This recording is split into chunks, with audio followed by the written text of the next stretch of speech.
The COVID crisis has revealed and exasperated all that was wrong in the world of yesterday: inequalities, social exclusion, the climate crisis. But as importantly, it serves as a unique opportunity to imagine a better world for tomorrow. And this is the spirit of Paris Peace Forum, where world leaders deliberate over how they will guide the international community out of this crisis. And just as critically, we focus on the role of philanthropic institutions, development banks, companies, and civil society organizations to build back a better planet. So, what have we learned from the crisis? What are our priorities for the world of tomorrow? And how can we make the world a better place? These are the three questions we asked our partners, and here are their answers.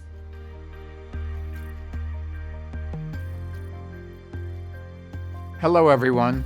I want to give special thanks to President Macron for bringing us all together, and to all of you for participating. As you know, the pandemic is a challenge like no other. It's been devastating for public health and the global economy, and in both cases it has fallen hardest on the most vulnerable. Tackling this crisis requires strong collaboration among public and private sector leaders, philanthropists, and civil society. At Bloomberg Philanthropies, we stepped up to do our part, including teaming up with President von der Leyen to bring tests, treatments, and vaccines to people in vulnerable communities. We're all in this together, and the Paris Peace Forum is an important effort to help build partnerships and work towards a better, healthier future.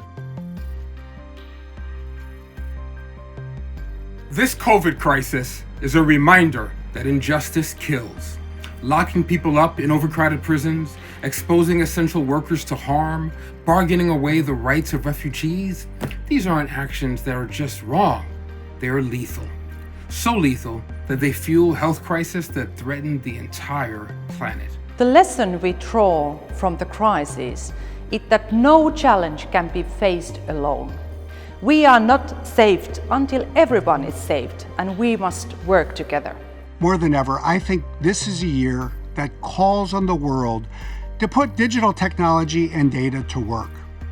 We need to use data and technology to protect public health, to address the urgent needs created by COVID-19, not just to serve the public health authorities of the world, but to pursue the quest and ultimately the distribution of a vaccine and better treatments. The lesson we draw from the COVID crisis is the need for enhanced cooperation and concerted actions to address global challenges, pandemic, climate change, and enduring inequalities. Multilateralism and cooperation are more than ever the keys to success.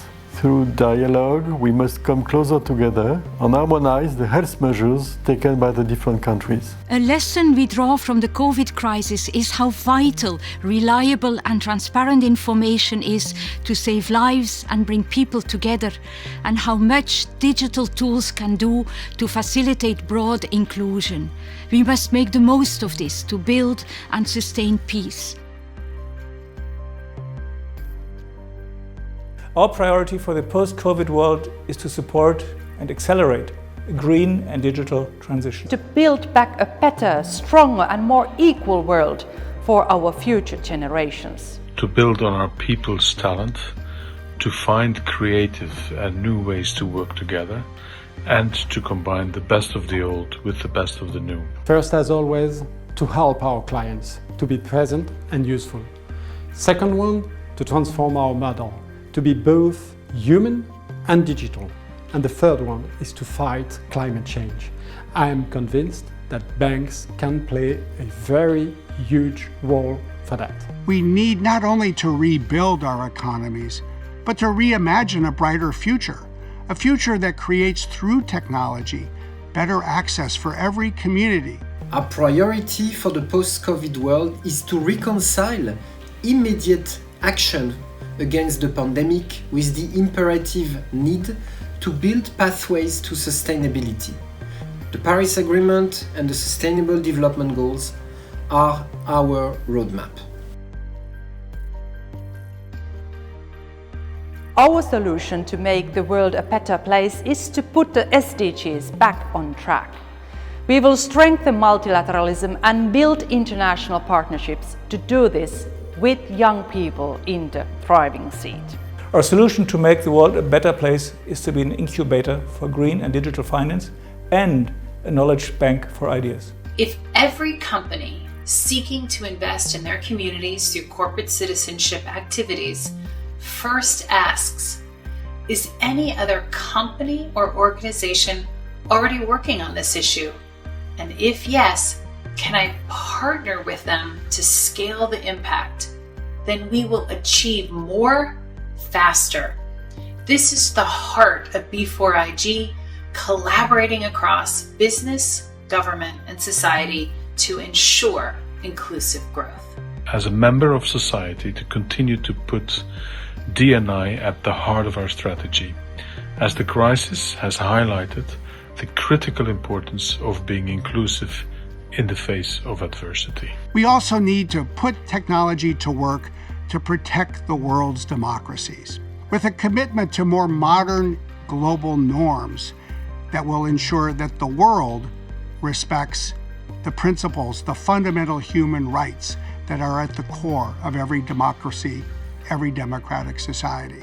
And our solution to make the world a better place is to help amplify voices for peace through new and traditional channels, helping women and men, young and old, to build inclusive, lasting peace. Our priority now is to reject a return to the normal. Normal failed.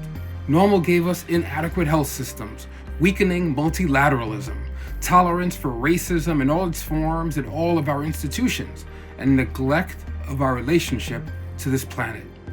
Let's work right now, starting today, to create societies that are fairer, more inclusive, and more equitable. For too long, the most powerful have shaped policies towards their own narrow benefit. It's time for democratic systems that aren't co-opted by those in power, but rather hold those in power to account. Systems that aren't captured by corrupt interests, but that truly serve the public. This is the urgent, energizing, and unifying enterprise of this hour.